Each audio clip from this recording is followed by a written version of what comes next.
सो दोस्तों, आज हम बात करने वाले हैं कंट्रोवर्सी के बारे में जो कि चल रही है संदीप माहेश्वरी एंड विवेक बिंद्रा के बीच में। अब ये दोनों यार काफ़ी ज़्यादा फेमस इंडिया के मोटिवेशनल स्पीकर से, काफ़ी लोग इनसे इन्फ्लुएंस होते हैं, काफ़ी ज़्यादा लोग इनसे मोटिवेट होते हैं और इनकी वीडियोस रेगुलर बेसिस पे देखते हैं। सो अब हम जान लेते हैं कि ये कंट्रोवर्सी किस चीज़ से रिलेटेड है। तो ये कंट्रोवर्सी यार MLM से रिलेटेड है, मल्टी लेवल मार्केटिंग से। अब आपका भाई भी पहले एक बार MLM में फंस चुका है, बहुत साल 5 साल पहले मैं फंसा था इस वाले चक्कर के अंदर। तो मैं आपको अपनी एक रियल स्टोरी सुनाने वाला हूँ। उसके बाद हम एंड में बात करेंगे कि कौन सही है, संदीप माहेश्वरी या फिर विवेक बिंद्रा, और किसकी यहाँ पे गलती है। बट पहले आप मेरी स्टोरी सुनो, उससे आप काफ़ी सारी चीज़ें सीखने को आपको मिलेगी और मैं आपको बताने वाला हूँ कि आप कैसे पहचान कर सकते हो कि कौन सी एक अच्छी MLM कंपनी है और कौन सी कंपनी एक ऐसी है जो कि आपके साथ काफ़ी ज़्यादा इजिली फ्रॉड कर सकती है। सो अब मैं स्टार्ट करता हूँ अपनी स्टोरी को, और जहाँ पे कि आपको जानने को मिलेगा कि कैसे मैं वहाँ पे जाके फंसा था और फिर मैं कैसे उस MLM कंपनी से निकल पाया बाहर की तरफ। तो ये बात है आज से 5 साल पहले की, जब मेरी एज थी अप्रोक्स 15 ईयर के आसपास। तो उस टाइम चल रहा था दशहरे का टाइम, मेरी स्कूल की लगी हुई थी छुट्टी।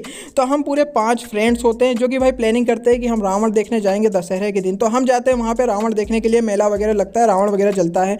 अब मैं आपको ये बात बता रहा हूँ इंदौर के राव की। तो यहाँ पे हम जाते हैं पूरा मेला वगैरह देखने। वहाँ पे मेरे जो 2 ऐसे फ्रेंड्स होते हैं जो कि स्कूल के ही मेरे फ्रेंड्स होते हैं, बट वो मुझसे एक क्लास आगे होते। लाइक उस टाइम पे अगर मैं 10th में था तो मेरे वो फ्रेंड्स 11th और 12th के अंदर थे। और जो बाकी के मेरे 2 अदर फ्रेंड्स थे वो मेरे लोकल, मतलब किसी और स्कूल के फ्रेंड्स थे। लोकल मतलब जो अपने एरिया के अंदर रहते हैं, वो उस टाइप के मेरे फ्रेंड्स वगैरह थे। तो हम टोटल यहाँ पे 5 बंदे होते हैं जो कि जाते हैं वहाँ पे मेले में, क्योंकि हम ग्रुप में ही जाया करते थे यार। ग्रुप में काफ़ी ज़्यादा मज़ा आता था बातें वगैरह करके। तो वहाँ पे जो 2 फ्रेंड्स मेरे होते हैं स्कूल के, वो मुझे ऐसी एक बात बताते हैं, हम तीनों को ही वो बताते हैं टोटल, कि हम दोनों एक ऐसी कंपनी के लिए काम करते हैं जहाँ पे कि हम स्कूल के साथ पार्ट टाइम काम कर पाते हैं और वहाँ से हम काफ़ी ज़्यादा अच्छी अर्निंग वगैरह भी कर रहे हैं।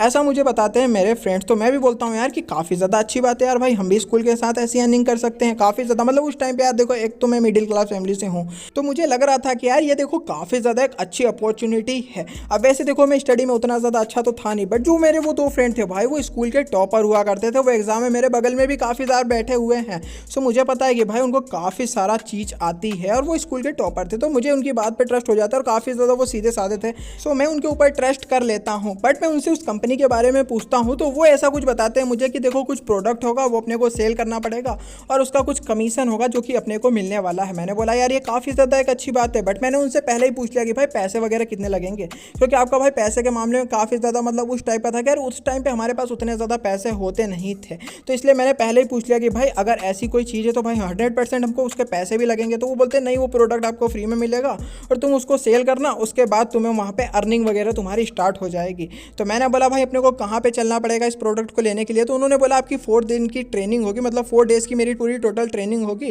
और जब वो ट्रेनिंग कंप्लीट हो जाएगी उसके बाद वो मुझे प्रोडक्ट दे देंगे। मैंने बोला काफ़ी ज़्यादा अच्छी बात है। देखो हमारे साथ 2 बंदे और थे, मतलब जो कि आसपास के लोकल इलाके के थे, तो उन्होंने भी यहाँ पे हाँ भर दिया। हम पूरे 5 फ्रेंड थे, तो वो 2 अलग थे जो कि हमको इस सब चीज़ों के बारे में बता रहे थे। तो हमने भी उनकी बात पे हाँ कर दिया। अब अगले दिन हमारी प्लानिंग होती कि चलते हैं हम उस वाली कंपनी के लिए जहाँ पे हमको जाना है ट्रेनिंग के लिए। तो मैंने घर पर भी बता दिया था कि ट्रेनिंग वगैरह होने वाली है। बट एक चीज़ जो है मैं आपको बताना भूल गया कि उन्होंने यह बोला था मुझे यहाँ पे कि उसकी एडमिशन फ़ीस के लिए आपको 500 रुपीज़ लगेंगे। तो मैंने बोला ठीक है यार 500 दे देंगे। बट उन्होंने ये भी बोला था कि देखो आपको खाना पीने का सब जुगाड़ वहीं पे हो जाएगा, मतलब नाश्ता पानी आपका हो जाएगा। हमको सुबह जाना था, शाम तक वहीं पे रहना था, हमारी मतलब ट्रेनिंग वगैरह होती उस जगह पे। तो मैंने बोला चलो ठीक है यार, शाम तक अपने को वहीं पे रहना था, वो ट्रेनिंग वगैरह अपनी करवा देते। तो मैंने एक थोड़ा सा ऐसा भी आंकड़ा लगा लिया कि देखो 500 ये ले रहे हैं, 500 ज़्यादा भी नहीं है, एडमिशन हो जाएगा अपना, तो एक काफ़ी ज़्यादा अच्छी बात हो जाएगी और साथ में अपने को नाश्ता पानी वगैरह भी मिल जाएगा। तो आधे पैसे तो अपने उसमें ही निकल जाने वाले हैं। तो मैं बोलता हूँ चलो ठीक है। तो अगले दिन जब हम तैयार होते तो हमारा जो एक फ्रेंड होता है वो मना कर देता है, उसकी मम्मी मना कर देती है कि देखो मैं नहीं जाने वाला हूँ।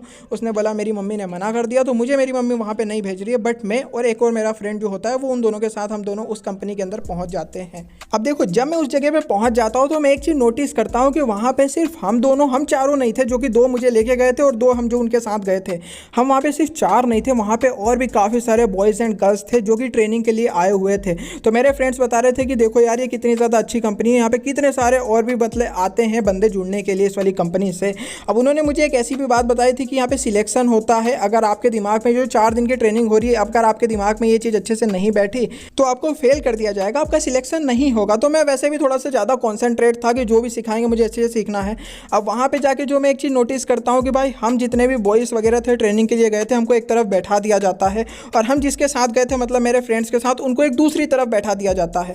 अब बीच में यहाँ पे जैसे टीचर नहीं आती है भाई स्कूल में, जैसे आपके पीरियड्स वगैरह लगते हैं। अब मैं एक चीज़ और आपको बता देता हूँ कि जिस टाइम के लिए मैं ट्रेनिंग के लिए गया था, 3 दिनों के लिए मैंने स्कूल की छुट्टी करी थी, क्योंकि उन्होंने बोला था कि 3 दिन की बात है, उसके बाद आप फिर से रेगुलर अपने स्कूल जा सकते हो, 3 दिन में ट्रेनिंग कंप्लीट हो जाएगी। अब वैसे तो मैंने आपको स्टार्टिंग में बताया था कि पूरे टोटल 4 डेज की ट्रेनिंग है, बट मैं 3 क्यों बता रहा हूँ वो भी आपको आगे चल के पता चलेगा कि मैं 3 डेज का नाम क्यों ले रहा हूँ बार बार। तो देखो, जब मैं उस प्लेस पे पहुंचा तो मैंने ये देखा कि वहाँ पे और भी काफ़ी सारे बॉयज़ और गर्ल्स वगैरह हैं जो कि मेरे साथ बैठे हैं, और सामने बीच में फिर एक टीचर टाइप में आती है एक लड़की, और जो कि हमको काफ़ी सारी चीज़ें वहाँ पे बताती है, कंपनी का नाम बताती है।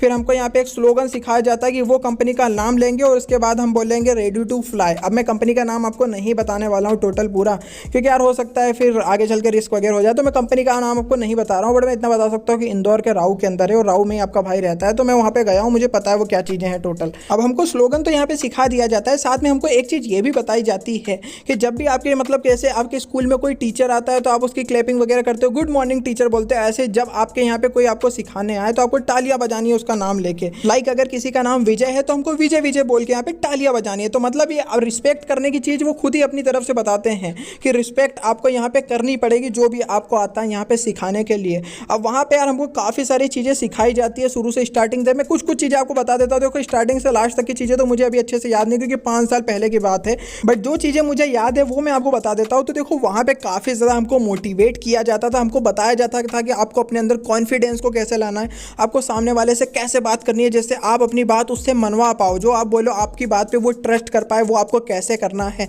साथ में ये बताया जाता था कि आप जैसे गरीब पैदा हुए तो वो आपकी गलती नहीं है, बट अगर आप गरीब मरते हो वो आपकी गलती है। काफ़ी सारे ऐसे बिलियनर्स का नाम दिखाया जाता है कि जो पहले काफ़ी ज़्यादा गरीब थे, उसके बाद उन्होंने बिजनेस को स्टार्ट किया तो वो काफ़ी ज़्यादा अमीर बन चुके हैं। अब वो ये भी चीज़ वहाँ पे हमको बताते थे कि देखो, जॉब जो होती है ना, जॉब से यहाँ पे अपना पेट भरा जा सकता है, बट अपने सपने पूरे नहीं हो सकते हैं। अब यार उनकी चीज़ें सुनने में तो मुझे काफ़ी ज़्यादा अच्छी लग रही थी भाई, बहुत ज़्यादा मुझे उनकी चीज़ें सुनने में अच्छी लग रही थी, क्योंकि यार देखो, रिच बनने का हर किसी का सपना होता है, तो मेरा भी था। तो भाई उनकी बातें मुझे सुनने में काफ़ी ज़्यादा अच्छी लग रही थी। अब वो इसी सब चीज़ों के बारे में बताते थे कि बिजनेस कैसे किया जाता है, लोगों से बात कैसे की जाती है, लोगों को कैसे अट्रैक्ट कर पाए हम, और नौकरियों की काफ़ी ज़्यादा गंदी तरीके से वो नौकरियों को नौकर बोलते थे। जैसे नौकरी होता है तो बोलते थे नौकर है।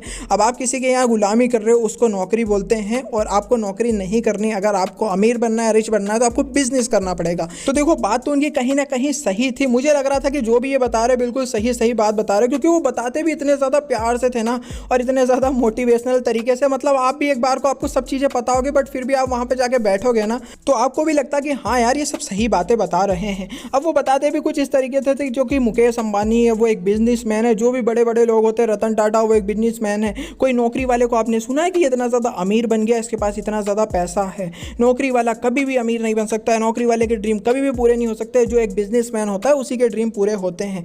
ये सब चीज़ें वहाँ पे बताई जाती थी। ये भी बताया जाता था कि जैसे इतने सारे लोग जो कि गवर्नमेंट जॉब के लिए यहाँ पे तैयारी करते हैं, रेडी होते हैं, उनमें से कितनों की ही गवर्नमेंट जॉब लग पाती है? 1% की भी नहीं लगती है ठीक से, बट गवर्नमेंट कितना ज़्यादा पैसे कमा लेती है उनसे फॉर्म भरवा के। तो ये सब चीज़ें वो यहाँ पे हमको सिखाते थे, क्योंकि फॉर्म के लिए एंट्री फीस तो 500 मैंने भी भरी थी, तो इससे रिलेटेड वो ये सब चीज़ें बताते थे, जैसे कि हमको ऐसा ना लगे कि हमारे 500 जो रुपए हैं वो वेस्ट हो गए हैं पूरी तरीके से। अब मैं आपको इंपॉर्टेंट डे की बात बताता हूँ, क्योंकि 2 दिन तक तो यही सब चला, बिजनेस और नौकरी में फ़र्क क्या होता है। वैसे ही कुछ टीचर्स वगैरह आते थे, और दोपहर में हमारा लंच हो जाता था, जिसमें मेरे फ्रेंड्स वगैरह हमको समोसे वगैरह खिला दिया करते थे। अब देखो, उन्होंने चीज़ तो मुझे काफ़ी सारी चीज़ें बताई थी, जैसे जो 2 दिन तक मुझे बताया था कि कैसे एक कंपनी होती है वो अपने प्रोडक्ट की यहाँ पे मार्केटिंग वगैरह करती है, ऐड करवाती है सेलिब्रिटीज़ वगैरह से, जिसकी वजह से वो जो प्रोडक्ट होता है काफ़ी ज़्यादा महंगा हो जाता है, क्योंकि ऐड के पैसे लग रहे हैं। फिर वो जब तक शॉपकीपर के पास तक पहुँचता है उसके बाद भी काफ़ी सारे पैसे लगते हैं। तो ऐसे जो एक प्रोडक्ट 3 रुपये का होता है वो 5 रुपये 6 रुपये का बन जाता है। और उन्होंने मुझे यहाँ पे ये चीज़ भी बताई थी कि जो यहाँ पे सेलिब्रिटीज़ वगैरह होते हैं वो मूवीज़ से ज़्यादा ऐड करके पैसे कमा लेते हैं। तो देखो, कुछ चीज़ें तो उन्होंने काफ़ी ज़्यादा अच्छी बताई थी, जिसकी नॉलेज मेरे पास आज तक है। देखो, ये चीज़ तो मैं समझ चुका था उस टाइम पे कि देखो, नौकरी में उतना ज़्यादा स्कोप नहीं है, बट हाँ बिजनेस में काफ़ी ज़्यादा स्कोप है। और उनकी बात भी मुझे सही लगती थी कि यार देखो, नौकरी से अपना पेट भर सकता है, बट सपने पूरे नहीं हो सकते। सपने पूरे करने के लिए हमको यहाँ पे बिजनेस स्टार्ट करना पड़ेगा।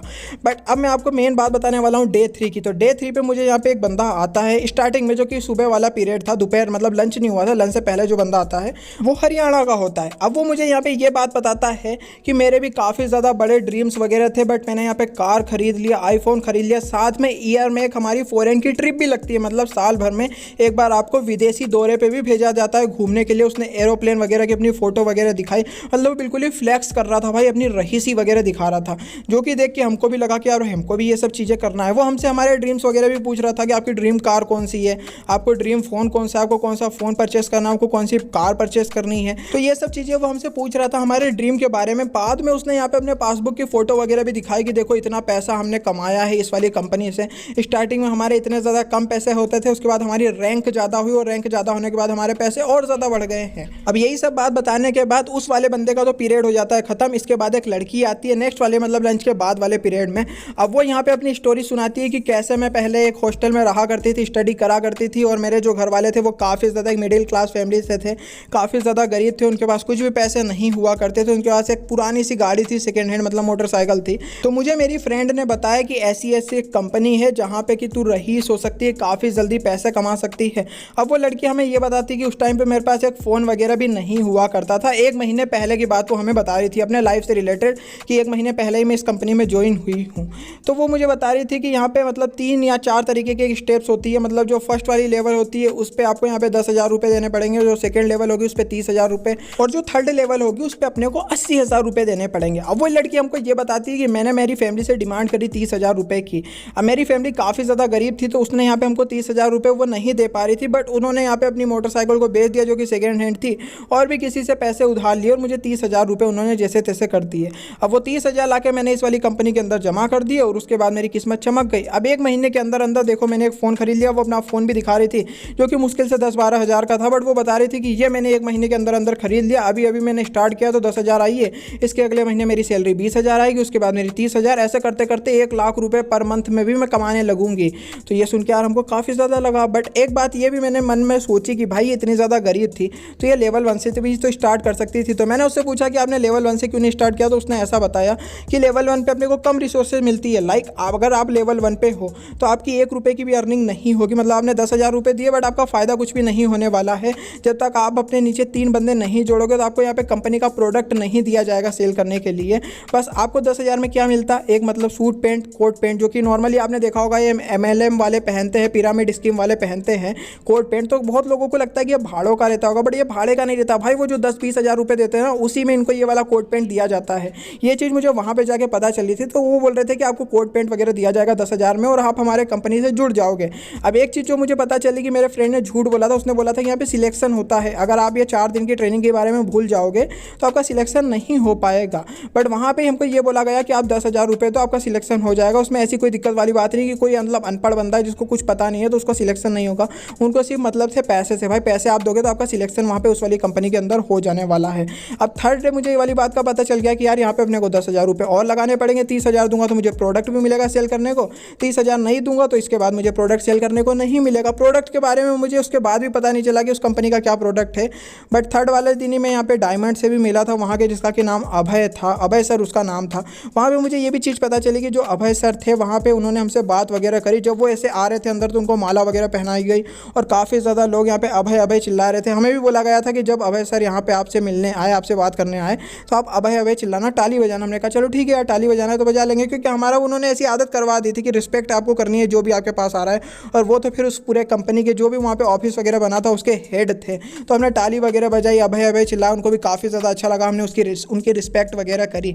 एंड में वो हमको बताते कि मैंने यहाँ पे 1 साल के अंदर फ्लैट खरीद लिया, मैंने यहाँ पे एक गाड़ी खरीद ली, साथ में मैंने आईफोन खरीद लिया है। तो ये सब चीज़ें मैंने 1 साल के अंदर कर दी है। आप भी कर सकते हो। आप यहाँ पे सेकंड वाला, यहाँ पे सेकंड स्टेप वाला, सेकंड लेवल वाला जुड़ो, 30,000 रुपये वाला चुनो। 10,000 वाले में ज़्यादा फायदा नहीं है। 30,000 दोगे तो आपको प्रोडक्ट वगैरह भी कंपनी का मिल जाएगा। और साथ ही में उन्होंने यहाँ पे प्रूफ के लिए अपने बैंक की पासबुक वगैरह की फोटो वगैरह भी दिखाई थी हमको कि देखो इतना सब मेरा कमा रहा हूँ मैं, 1 लाख मुझे आ रहे हैं, 2 लाख आ रहे हैं, कल मुझे इतने का चेक मिल गया, परसों मुझे इतने रुपए मेरे अकाउंट में आ गए। तो वो मतलब फ्लैक्स वगैरह कर रहे थे, आप ये बोल सकते हो। अब जब थर्ड वाले दिन मुझे पता चलता है कि भाई यहाँ पे 10,000 रुपये मुझे भरने पड़ेंगे फर्स्ट वाले के लिए, और उसके बाद वो बोलते हैं कि आपको अपने नीचे 3 बंदों को जोड़ना है, वो और 3 बंदों को जोड़ेंगे। लास्ट तक मुझे प्रोडक्ट के बारे में कुछ पता नहीं है भाई कि क्या प्रोडक्ट इस कंपनी का होने वाला है। बट वो मेनली मुझे ये बता रहे थे कि आपके नीचे 3 बंदों को जोड़ोगे, फिर वो काम करेंगे तो उसका जो कमीशन होगा वो आपको मिलेगा, आपसे ऊपर जो होगा उसको मिलेगा। मतलब मेनली यही वाली बात थी कि 3 बकरों को और फंसाना है मेरे साथ साथ। अब जो मेरा फ्रेंड था जो कि मेरे साथ यहाँ पे मुझे लेके गया था और उसने बोला था कि 500 रुपये एडमिशन फीस के अलावा 1 रुपया भी ज़्यादा नहीं लगने वाला है। तो फिर भाई मैंने उससे रास्ते में पूछा कि भाई यहाँ पे तो 10,000 रुपये और बता रहे लगेगा, उसके बाद 30,000 और बता रहे अगर लेवल 2 में मुझे जाना है, लेवल 1 के लिए 10,000 जहाँ में मुझे सूट पैंट मिल जाएगा, कोट पैंट, और लेवल 3 पे जाऊँगा तो मुझे प्रोडक्ट वगैरह भी मिल पाएगा। अब ये यहाँ पे ऐसा बोलते हैं कि अगर आपको लेवल 1 से लेवल 3 पे जाना है 10,000 रुपये देके तो आप पहले सूट पैंट ले लो कंपनी का, कंपनी में मतलब आप पार्टनर बन जाओ, उसके सेल्समैन बन जाओ। उसके बाद आपको 3 बंदों को जोड़ना है, जब आप 3 बंदों को जोड़ लोगे तो आपकी लेवल 2 हो जाएगी। अगर आपको लेवल 2 पे डायरेक्ट जाना है तो आपको 30,000 रुपये देने पड़ेंगे, ऐसा वो मुझे यहाँ पे बताते हैं। तो मैंने रास्ते में मेरे फ्रेंड से पूछा 10,000 रुपये के बारे में, तो उसने बोला कहीं नहीं भाई, दे दे यार, कहीं से ला के दे दे, तू किसी से उधार लेके दे दे, उसके बाद तेरी किस्मत चमक जाएगी, तू भी 1 लाख कमाएगा, ऐसा करेगा वैसा कमाएगा। बट यार देखो उस टाइम पे मेरे पास पैसे नहीं थे और मेरा मन भी नहीं कर रहा था कि मैं घर वाले से पूछूं। तो फिर मैं 4th डे स्कूल चला गया चुपचाप, अपना स्कूल का बैग उठा के, यूनिफॉर्म पहन के। उसके बाद मैं 4th डे यहाँ पे ट्रेनिंग के लिए नहीं गया। तीसरे दिन ही मुझे पता चल चुका था, इसलिए मैंने बोला कि 3 डे की टोटल मेरी ट्रेनिंग थी। अब आप बोलोगे कि आपके 500 रुपये वेस्ट हो गए, तो देखो मैं बोलूँगा यार देखो मेरे 500 रुपये तो वेस्ट नहीं हुए, उसमें मैंने काफ़ी सारी नॉलेज वाली चीज़ सीख ली जो कि मुझे नहीं पता था, मार्केट के बारे में, बिजनेस के बारे में जो चीज़ नहीं पता था। बट अच्छी चीज़ ये कि मैं उस स्कैम में फंसते फंसते बच गया, क्योंकि उस टाइम पे मेरे पास 10,000 रुपये नहीं थे जो कि वो मांग रहे थे। और उन्होंने तो मुझे ऐसा झांसा दे रखा था कि भाई 30,000 वाला काम सही है, 30,000 दो। तो देखो वहाँ के मुझे प्रोडक्ट के बारे में तो नहीं पता चला, बट मुझे ये चीज़ पता थी कि वो 3 बंदे को जोड़ने की बात कर रहे थे। 3 बंदे जोड़ो तो उसके बाद आपको कमीशन मिलेगी, और 3 बंदे जोड़ो। अब एक बार को मैं ये सोचता कि भाई चलो मैं 10,000 दे देता, इसके बाद में 3 बंदे जोड़ लेता। अब भाई मुझे 3 बंदे वो मिलते कहाँ यार? कौन बंदा ऐसा होता है कि जो 10,000 ला के उस कंपनी में मेरी वजह से मेरे ट्रस्ट के ऊपर डाल देता, और कल को अगर उसका फायदा नहीं होता तो वो 4 जूते मुझे मारता भाई। वो मुझे बोलता कि भाई आप क्या मतलब क्या कहाँ ला के मुझे फंसा दिया, 10,000 रुपये मेरे ले लिए। साथ में भाई वो गरीब बंदा होता तो मेरे गले पड़ता कि भाई ला 10,000 रुपये मेरे वापस कर, तेरे चक्कर में मैंने उस कंपनी में जाके 10,000 रुपये दे दिए। तो देखो मैंने तो यहाँ पे 10,000 रुपये नहीं दिए थे, मैं उस कंपनी के स्कैम में नहीं फंसा था। बट जहाँ तक मुझे मेरे सूत्रों से पता चला था, मेरे फ्रेंड्स वगैरह से, धीरे से मैंने जैसे तैसे करके उनसे पता कर लिया। उन्होंने वैसे बताया नहीं था मुझे, बट फिर बाद में मुझे पता चला कि वो यहाँ पे मतलब साबुन वगैरह का काम था।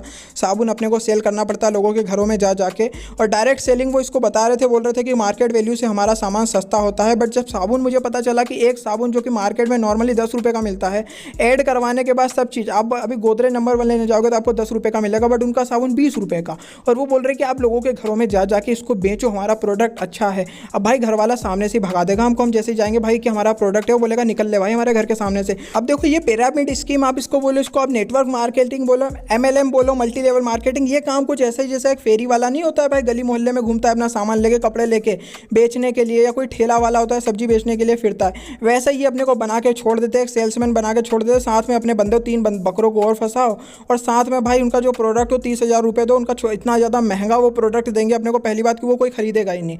और उस प्रोडक्ट को लेकर लोगों के घरों के सामने जाओ कि भाई खरीद लो, बस सूट पैंट पहन के जाओ। तो ये काफ़ी ज़्यादा एक गलत चीज़ थी, मतलब काम अपने से काफ़ी ज़्यादा छोटा करवा रहे थे, बट रिस्पेक्ट वगैरह अपने को फुल दे रहे थे कि अगर आप 3 बंदों को जोड़ लोगे तो आपकी सेकंड रैंक लग जाएगी, और ज़्यादा बंदों को जोड़ लोगे तो आप लास्ट में आप डायमंड तक भी पहुँच सकते हो, धीरे धीरे बड़े होते होते। आप कार खरीद लोगे, आप बंगला खरीद लोगे, ईयर में आपको एक फॉरेन की ट्रिप वगैरह दी जाएगी। तो लालच तो उन्होंने दबा के मुझे दी थी, और मैं कहीं ना कहीं उनकी लालच में फंसने भी वाला था। बट यार मुझे पता था कि फैमिली के पास 10,000 रुपये नहीं होंगे, तो मैं वहाँ पे नहीं गया। दूसरी बात, अब जो यहाँ पे जाना चाहता है, तो देखो मैं आपको ये बताना चाहता हूँ कि अगर आप किसी ऐसी कंपनी में फंसने के चक्कर में हो, तो आप पहले उससे प्रोडक्ट पूछ लो, उसका प्रोडक्ट कैसा है, वो आप सेल कर पाओगे या नहीं कर पाओगे। और एक्स्ट्रा पैसे देने की कोई ज़रूरत नहीं, स्टार्टिंग में 10,000 20,000 जो भी वो मांगते हैं दे के भाई फंस जाओगे। यार एक कोट पैंट तो आप अपने घर से भी सिलवा सकते हो भाई, शादी ब्याह में जाने के लिए, भाई उसके लिए 10,000 रुपये कौन लगाए? उस कंपनी में जाके कोट पैंट दिया जाएगा आपको, और कोट पैंट के चक्कर में आपके 10,000 रुपये चले जाएंगे काफ़ी ज़्यादा बुरी तरीके से। तो यहाँ पे आप मत जाओ। और अगर कोई जाता है ऐसी मतलब कोई मार्केटिंग वाली फील्ड में, डायरेक्ट मार्केटिंग वाली फील्ड में, जहाँ पे आप खुद ही डिस्ट्रीब्यूटर बनोगे, तो आप पहले भाई बंदे से प्रोडक्ट पूछ लो कि आपका प्रोडक्ट कितने का होने वाला है, तो जैसे आप उसको बेच पाओ या फिर नहीं बेच पाओ कहीं बाहर जाके। मैं तो आपको सबसे सही चीज़ बताता हूँ कि होलसेल से प्रोडक्ट उठाओ। अगर किसी को ये वाला वर्क करना है तो सस्ते में आप होलसेल से प्रोडक्ट उठाओ, उसके बाद जाके आप घरों घरों में बेच सकते हो उसको। या अगर कोई कपड़े की कंपनी, अगर आप वहाँ पे 100 टी-शर्ट का ऑर्डर देते हो, तो वो आपको टी-शर्ट 80 रुपये में पड़ेगी, और उसको आप ईजिली 150 रुपये में बेच सकते हो। तो ये नेटवर्क मार्केटिंग में घुसने से अच्छा, पिरामिड स्कीम में घुसने से अच्छा तो आपका ये काम सही है कि आप होलसेल से सामान उठाओ और उसके बाद घरों घरों में जाके बेचो, जैसे यहाँ पे नॉर्मली फेरी वाले बेचते हैं। अब रही बात जिस वाली कंपनी के अंदर मैं था, जहाँ पे मैं गया था यहाँ पे इस वाली पूरी मार्केटिंग के लिए, पिरामिड स्कीम के लिए, तो वहाँ पे मैंने बहुत बार प्रोडक्ट के बारे में पूछने की कोशिश करी, बट कहीं ना कहीं वो इस बात को घुमा दिया करते थे और डायरेक्ट बात करने लगते थे कि अपने नीचे 3 बंदों को जोड़ो, वो ज़्यादा सही रहेगा प्रोडक्ट बेचने से। मतलब वो काम कुछ और करवाना चाह रहे हैं, बता कुछ और रहे। मतलब प्रोडक्ट और ये पिरामिड स्कीम का क्या लेना देना भाई? वो बोल रहे हैं कि आप 3 बंदे नीचे जोड़ो, वो अपने नीचे 3 और जोड़ेगा। वहाँ पे मुझे एक बात और पता चली थी कि जो वो अभय था, जो कि यहाँ पे इंदौर राव के अंदर उसने अपना पूरा सिस्टम खोल रखा था, वो मुझे यहाँ पे पता चला कि वो कहीं हरियाणा और पंजाब के अंदर था पहले, और उसने अपने नीचे 200 बंदे उसने जोड़े अपने नीचे। उसके बाद उसको फ्रेंचाइजी वगैरह मिली, तो उसने अपना सेंटर यहाँ आके उसने अपने इंदौर के अंदर अपना आके यहाँ पे ऑफिस वगैरह खोला। तो वो मुझे यहाँ पे ये बता रहा था कि अगर आप अपने नीचे 200 बंदे 300 बंदे जोड़ लेते हो, तो हाँ आपको भी किसी ऐसी सिटी में भेज दिया जाएगा जहाँ पे हमारा ऑफिस नहीं है, और वहाँ पे फिर जाके आप अपना काम स्टार्ट कर सकते हो। मतलब अपने को खुद को एक बॉस बना दिया जाएगा उस वाले ऑफिस का, पिरामिड स्कीम का। अपने को एक बॉस बना दिया जाएगा अगर हम 200-300 बंदे अपने नीचे जोड़ लेते हैं। ऐसी सब बातें मुझे वहाँ पे पता चली, जो कि मुझे पता चल चुका था टोटली स्कैम है यार किसी गरीब बंदे के। हम सपने भी खराब करेंगे, साथ में वो कार खरीदने का सपना देख रहा है, घर खरीदने का सपना देख रहा है, सब डूब जाएगा उसका सपना। साथ में उसने जो कर्जे से पैसे वगैरह ले रखे होंगे वो भी डूब जाएंगे। तो ये काफ़ी ज़्यादा गलत चीज़ है। और जहाँ पे मुझे लगता है कि डायरेक्ट मार्केटिंग वगैरह होती है 100% जगह पे तो स्कैम ही होता होगा भाई। ये काफ़ी ज़्यादा गलत चीज़ है पिरामिड स्कीम। बट अगर फिर भी आप यहाँ पे जाने का सोचते हो तो आप एक चीज़ पहले ही पूछ लेना कि इसका प्रोडक्ट क्या होने वाला है। अगर वो आपको प्रोडक्ट के बारे में बता देते तो वो एक काफ़ी ज़्यादा अच्छी चीज़ हो जाएगी, मतलब वो कंपनी जेन्युइन है। और साथ में आप उससे पूछ लेना कि अगर ये प्रोडक्ट सेल नहीं होता है तो क्या हमको इसके पैसे रिफंड मिल सकते हैं। जैसे हम ये प्रोडक्ट खरीदेंगे 10,000 का, तो अगर ये प्रोडक्ट नहीं बिका तो आप 10,000 रुपये हमें वापस करोगे या नहीं करोगे। अब देखो, अब बात कर लेते हैं संदीप माहेश्वरी और विवेक बिंद्रा के बारे में। तो ये जो कंट्रोवर्सी है, देखो संदीप माहेश्वरी के एक सेशन चलता है जिसके अंदर एक लड़का खड़े होकर बताता है कि मैंने 50,000 का एक कोर्स खरीदा है विवेक बिंद्रा के पास से, जिसका कि मुझे कुछ भी फायदा नहीं मिला। और विवेक बिंद्रा ये बोलते हैं कि इस कोर्स से आप 10 लाख रुपए पर मंथ कमा सकते हो, बट उस लड़के को इससे कुछ भी फायदा नहीं होता है। अब जब वो कोर्स खरीदने के बाद विवेक बिंद्रा सर से बोलता है कि मुझे इसका रिफंड चाहिए, 50,000 रुपये मेरे डूब गए, मेरे घर वाले काफ़ी ज़्यादा एक मिडिल क्लास फैमिली से हैं, 15,000 रुपये मेरे पापा की सैलरी है, जैसे तैसे करके मैंने आपका कोर्स खरीदा, इससे मुझे कुछ फायदा वगैरह हुआ नहीं, साथ में मेरे 50,000 रुपये अलग चले गए, तो आप मुझे रिफंड कर दो।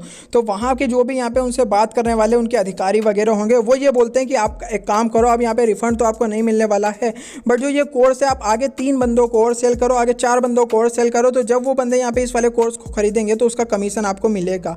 अब ये कहीं ना कहीं MLM जैसा नहीं लग रहा है, कहीं ना कहीं पिरामिड स्कीम जैसा नहीं लग रहा है कि आप तो फंस गए, अब साथ में आप 3-4 बंदों को और फंसाओ, उसके बाद आपके पैसे आपको वापस मिलेंगे। जबकि विवेक बिंद्रा ने डायरेक्ट बोला है कि देखो, अगर इस वाली स्कीम से किसी को फायदा नहीं होता है, इस वाले यहाँ पे कोर्स से किसी को फायदा नहीं होता है, तो उसको यहाँ पे उसके पैसे 100% रिफंड कर दिए जाएंगे। बट जो वो बंदा रिफंड मांगने जाता है तो उसको बोला जाता है कि आप और लोगों को कोर्स बेचो। तो वो यहाँ पे आया था एक बिजनेसमैन बनने, बिजनेस करने, बट वो क्या बन के रह गया भाई, एक सेल्समैन। तो ये काफ़ी ज़्यादा गलत बात है कि उसको यार बिजनेस करना सिखाना था तो उसको एक सेल्समैन बना के छोड़ दिया कि अब आप जाओ हमारा कोर्स वगैरह बेचो, तो आपको यहाँ पे प्रॉफिट होगा, आपको यहाँ पे फ़ायदा होगा। तो यही चीज़ यार कि उसको उस कोर्स लेने का कोई भी बेनिफिट नहीं हुआ। वही बात उसने यहाँ पे संदीप माहेश्वरी सर के यहाँ पे सेशन के अंदर उठाई और संदीप माहेश्वरी ने उसके बारे में फिर बोला। देखो, चाहे हम बात करें संदीप माहेश्वरी जी की या फिर विवेक बिंद्रा की, दोनों ही मोटिवेशनल स्पीकर है, मैंने दोनों की वीडियो देखी है। अब देखो, मुझे विवेक बिंद्रा की भी वीडियोस काफ़ी ज़्यादा अच्छी लगती है, लाइक उन्होंने विवेकानंद के ऊपर वीडियो बनाई थी, अटल बिहारी वाजपेयी के ऊपर वीडियो बनाई थी, तो वो सब चीज़ें मुझे देख के काफ़ी ज़्यादा अच्छी लगती है कि यार उनकी जो मतलब यहाँ पे थॉट प्रोसेस है, वो जो कि जैसे समझाते हैं हमें, जैसे मोटिवेट करते हैं, जैसे बोलते हैं बाउंस बैक, तो वो काफ़ी ज़्यादा एक अच्छा लगता है मुझे देख के। बट हाँ यार, अब मैं इनकी वीडियो देख रहा हूँ, बट मैंने उनका कोर्स थोड़ी खरीदा भाई। वीडियो देख के यार काफ़ी सारी वीडियोस पड़ी है यूट्यूब के ऊपर, फ्री में आप देखो, फ्री में आप काफ़ी सारी चीज़ों को सीख जाओगे, बट भाई किसी का कोर्स लेने की आपको कोई भी ज़रूरत नहीं है। अब देखो, मैंने यहाँ पे संदीप माहेश्वरी एंड विवेक बिंद्रा दोनों की वीडियो देखी है और मुझे कहीं ना कहीं ये लगता है कि गलती देखो कहीं ना कहीं विवेक बिंद्रा सर की है ये वाली, कि उनके यार कहीं ना कहीं पिरामिड स्कीम टाइप का ही सीन चल रहा है। क्योंकि वो बंदे ने जब 50,000 रुपये अपने रिफंड मांगे तो उसको क्या बोला गया कि आप आगे जाके और लोगों को ये कोर्स बेचो तो फिर आपको आपके पैसे यहाँ पे कमीशन मिलेगा, तो आपके पैसे रिफंड हो जाएंगे। अब ये कोई बात होती है यार, वो बंदा यहाँ पे बिजनेसमैन बनने आया था, आपने उसको सेल्समैन बना के छोड़ दिया। तो कहीं ना कहीं तो यही चल रहा है ना कि वो आगे 3 बंदों को जोड़ेगा, उसके आगे वो और 3 बंदों का। आपने एक मूवी देखी होगी जय हो सलमान खान की, जिसमें वो 3 लोगों की हेल्प करते हैं और बोलते हैं आप आगे और किसी 3 लोगों की हेल्प करना, ऐसे करते वो काफ़ी ज़्यादा लोगों का एक पूरा ग्रुप बना लेते हैं।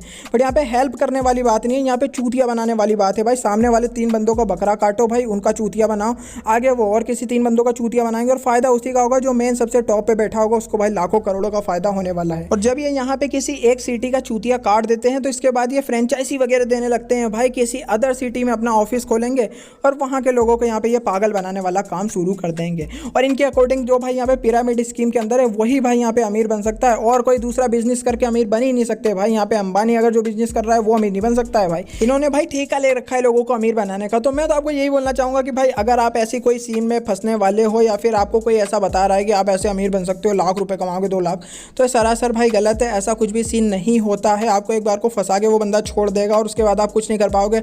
आप आगे किसी 3 बंदे को ना ढूंढ पाओगे और ना भाई आपके चक्कर में कोई बंदा फंस के यहाँ पे 20,000 30,000 लगाने वाला है। आप फंस गए, समझो आपके पैसे डूब गए गंदी तरीके से, वो आपको रिफंड भी नहीं मिलने वाले, वो आपको वापस भी नहीं मिलने वाले हैं।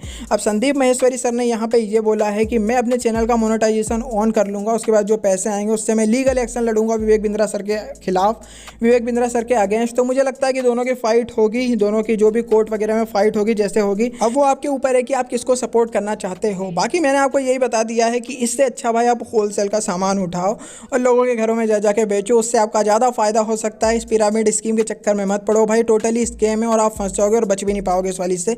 बाकी जो भी आपको लगता है मुझे नीचे आप कमेंट में बता सकते हो आपको मेरी स्टोरी कैसे लगी। भाई ये एक बिल्कुल रियल स्टोरी थी जो कि मैंने आपको बताई है, मेरे साथ 5 साल पहले जो हुआ था वो। तो ऐसे आप बच सकते हो इस वाली स्कीम से। जैसे मैंने आपको बता दिया कि आप प्रोडक्ट पूछ सकते हो पहले कि आपके यहाँ का क्या प्रोडक्ट वगैरह है। वीडियो अच्छी लगी तो वीडियो को आप कर सकते हो लाइक, चैनल को कर सकते हो सब्सक्राइब, साइड वाले बेल आइकन को प्रेस कर सकते हो। चलो फिर मैं मिलता हूँ आपसे किसी और वीडियो में, तब तक के लिए बाय बाय।